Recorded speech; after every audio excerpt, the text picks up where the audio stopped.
সাধারণ মানুষের মনে যে প্রত্যাশা জেগেছে, যারা তা ধারণ করতে পারবে না তাদের রাজনীতি করার দরকার নেই বলে মন্তব্য করেছেন বিএনপির স্থায়ী কমিটির সদস্য আমির খসরু মাহমুদ চৌধুরী। চট্টগ্রামে জুলাই গণ অভ্যুত্থান দিবসের আলোচনা সভায় তিনি এসব কথা বলেন। শেখ হাসিনার একক কর্তৃত্বের কারণে পতন হয়েছে উল্লেখ করে তিনি আরও বলেন, নতুন বাংলাদেশ গড়তে সহনশীল গণতান্ত্রিক আচরণের মাধ্যমে রাজনৈতিক সংস্কার পরিবর্তন করতে হবে।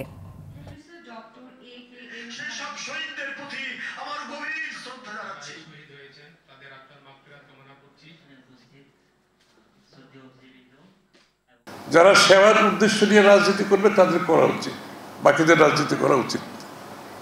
মানুষের সাথে যারা থাকতে পারবে তাদের রাজনীতি করা উচিত। আমাদের মন মানসিকতায় পরিবর্তন আনতে হবে, কথাবার্তায় আচরণে গণতান্ত্রিক হতে হবে। গণতান্ত্রিক কথাই বলবো, কিন্তু গণতান্ত্রিক আচরণ করবো না, এটা তো হবে না। তো আমার মনে হয় এই জিনিসগুলো মাথায় রাখবো ইনশাআল্লাহ।